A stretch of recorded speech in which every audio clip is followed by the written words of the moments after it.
राधे राधे गुरुजी। जी जय श्रीमन नारायण गुरुजी। जय श्रीमन नारायण। गुरुजी हम शामली उत्तर प्रदेश से आए हैं और पिछले आपसे मिलने के लिए ही आए हैं। हम लोग 3 दिन के लिए आए हैं। मैं तो चाहती थी कि हम आपको दूर से देखें, लेकिन भगवान की कृपा हुई कि हमने आपको लाइव देखा। मैं आपको बार बार प्रणाम करती हूँ गुरुजी और कहती हूँ कि आप बस हमारे ऊपर आशीर्वाद बनाए रखना। वैसे भगवान की बहुत कृपा है हमारे ऊपर। और मेरे हस्बैंड का कोई क्वेश्चन है वो आपसे करना चाहते हैं। करिए। राधे राधे गुरुजी। राधे राधे। गुरुजी, हम आपकी जो कथा है डेली सुनते हैं। एक परिवार में मेरे माता पिता हैं, वो भी डेली आपकी कथा का श्रवण करते हैं और हम आपकी कथा सुन करके बहुत अच्छा लगता है। और साथ में बीच बीच में जो आप पारिवारिक ज्ञान जो देते हैं उससे मैं बहुत ज़्यादा प्रभावित हुआ, वो हमें बहुत अच्छा लगता है। और गुरुजी मेरा एक प्रश्न है, हालांकि मैंने बहुत 2-3 विद्वानों से भी किया था, उन्होंने अपने अपने तर्क इस पे दिए हैं, बस आपके श्रीमुख से मैं सुनना चाहता हूँ। कहते हैं कि हम सब एक भगवान की कठपुतली हैं, जैसे वो नचाते हैं हम नाचते चले जाते हैं।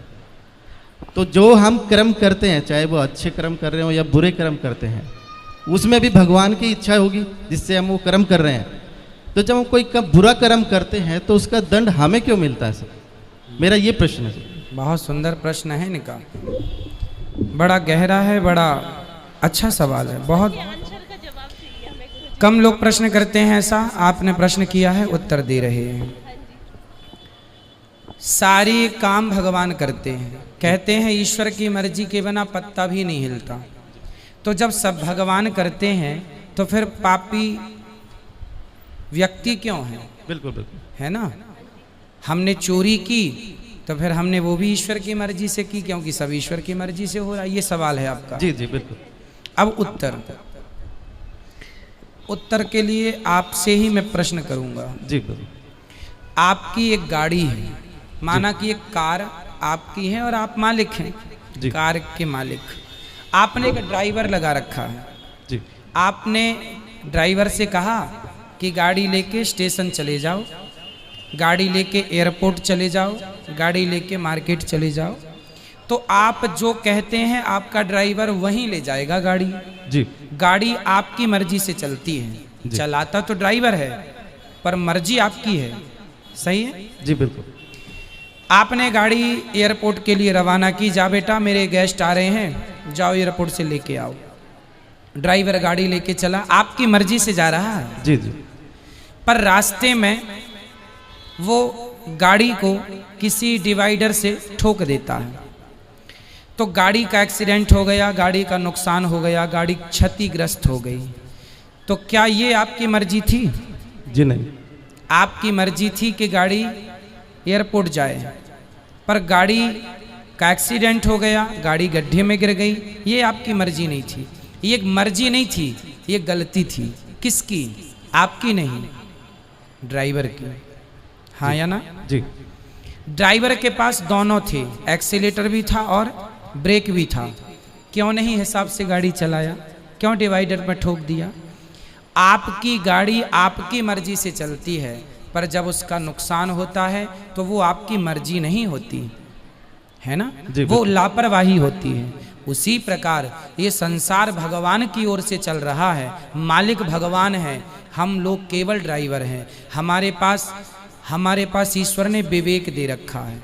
आपको पता है कि आपको गुलाब की सैया पर तो सोना है। आप कहीं गुलाब होंगे तो आप जाके उस गुलाब के ऊपर बैठ भी सकते हैं, खड़े भी, पर कांटों का ढेर होगा तो आप नहीं खड़े होंगे। आपको पता है कि ये गुलाब है, ये कांटा है, आपको समझ है कि सही है, ये गलत है। जब आपको समझ है तो आपने अपनी समझदारी से अपने मन को रोका क्यों नहीं गलत काम से? ईश्वर की मर्जी से संसार चल रहा है। आप और हम सबकी मर्जी में ईश्वर की मर्जी है, पर हम जो गलत निर्णय लेते हैं उसके लिए ईश्वर ने हमें स्वतंत्र, गाड़ी आपकी है, मालिक आप हैं, लेकिन ब्रेक एक्सीलेटर आपने ड्राइवर को सौंप रखा, भाई जहां जरूरत पड़े दबाते रहना। उसी प्रकार ईश्वर ने भी हमें बुद्धि देके स्वतंत्र कर दिया है कि जहां जरूरत पड़े वहां अपने हित में अहित में सोच लेना।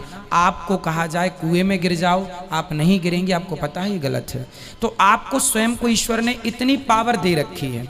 मालिक तो आप हैं गाड़ी के, लेकिन कुछ पावर ड्राइवर के पास भी है ना, ब्रेक एक्सीलेटर। उसी प्रकार संसार ईश्वर का है, संसार ईश्वर की मर्जी से चलता है, पर जब आप गलत करते हैं तो वो ईश्वर की मर्जी नहीं होती, वो आपके मन की गलती होती है। आपने अपने मन को नियंत्रित क्यों नहीं किया? ड्राइवर ने गाड़ी को क्यों नहीं नियंत्रित किया? अब नुकसान हुआ है तो वो ड्राइवर को भी चोट लगेगी, मालिक को चोट नहीं लगेगी। भाई एक्सीडेंट हुआ है तो चोट मालिक तो घर में बैठा है, मालिक तो परमात्मा है। अब तुम ही ड्राइवर हो तो तुम ही भोगो फिर। तो अपने अपने किए का दंड, ईश्वर की मर्जी से संसार चलता है, पर उन्होंने हमें सही गलत की सोच दे रखी है। सही गलत क्या है वो पहचान दे रखी है। अब आप गलत करें तो इसमें दोषी ईश्वर कैसे हो सकता है? जी गुरुजी, लेकिन मेरा एक थोड़ा सा डाउट है गुरुजी। जी, हमने रामायण सीरियल देखा है टीवी में, ठीक है। उसमें ये दिखाया गया था कि जब राम जी लंका को जीत लेते हैं और माता सीता जी जब अग्नि परीक्षा देती हैं, उसके बाद में राजा दशरथ जी आसमान में प्रकट होते हैं। बिल्कुल। और वो राम जी को बोलते हैं कि मुझे तुम पर बहुत गर्व है, मैं तुमसे बहुत खुश हूँ।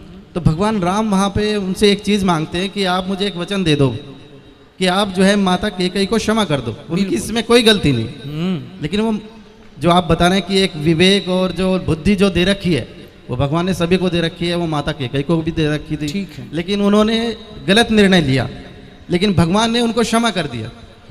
तो मैं ये कहना चाह रहा हूँ कि जब भगवान उनको क्षमा कर सकते हैं तो हम लोगों को क्यों नहीं क्षमा कर? हाँ, करते हैं, आपको भी करते हैं, हमें भी करते हैं। कब करेंगे? जब शरण में कैकेयी माँ चित्रकूट जब आई थी ना, तो उन्होंने क्षमा मांग ली थी राम जी से, आत्मसमर्पण कर दिया था, बेटा अपराध हो गया, राम यदि तुमने मुझे माफ़ कर दिया तो वचन दो कि अगली बार तुम मेरे पुत्र बन के आओगे। वही कैकेयी माता देवकी बनी और फिर उनके गर्भ से श्री कृष्ण प्रकट हुए। तो भगवान कहते हैं तुम कितने भी बड़े पापी हो, यदि मेरे सामने आके आत्मसमर्पण कर दोगे और मेरे हो जाओगे, मैं भूल जाऊंगा कि तुमने कोई पाप किया है। ये बात लिखी है, लिखित में सुनिए। सन्मुख होहि जीव मोहि जबहि, जन सन्मुख होई मतलब जब मेरे सन्मुख आ जाएगा, समर्पण कर देगा, तो जन्म कोटि करोड़ों जन्मों के पाप मैं भूल जाऊंगा। ये लिखा है। जी, जी। एक छोटा सा क्वेश्चन जी, है। जी। हमने सुना है कि धर्म बहन होती है, लोगों से कहते सुना है कि ये हमारी धर्म बहन है। ठीक है। ये भी सुना है कि ये हमारी धर्म पत्नी है, लेकिन हमने ये कभी नहीं सुना कि ये हमारे धर्म पति है। ऐसा क्यों सर? हाँ, पत्नी भी एक ही होती है ना। अब दूसरी पड़ोसन को तो आप कह नहीं सकते कि मेरी धर्म पत्नी है जी। अपनी कोई ना, आप पत्नी कह सकती है मेरा पति है, परमेश्वर है। वहाँ धर्म तो लगई है, जुड़ई है, कहने की जरूरत नहीं है, है ना। इसलिए पत्नी धर्म पत्नी है, धर्म की माँ बन जाती है, धर्म की बहन बन जाती है। जो बन जाती हैं वो बन जाते हैं। अब सबको आप कैसे अपना बना सकते हैं? बना सकते हैं, पर सबको धर्म पति कैसे बनेगा? कोई पति व्रता नारी है ना, एक पति के सिवा, एक पुरुष के सिवा पराये इस पुरुष पर नजर जाएगी तो समाज उसे कुलटा कहेगा, चरित्रहीन कहेगा। शूर्पणखा गई थी तो उसकी नाक कान भंग हो गई। केवल ये धर्म नारी का नहीं है, पुरुष का भी है। नारी का धर्म है कि वो अपने पति को ही परमेश्वर माने, और पुरुष का धर्म है अपनी पत्नी के सिवा पराई नारी को माँ, बहन और बेटी के रूप में ही देखे। यहाँ वहाँ देखने की जरूरत नहीं है। ठीक है, धन्यवाद गुरुजी, बहुत बहुत धन्यवाद। खुश रहिए, खुश रहिए।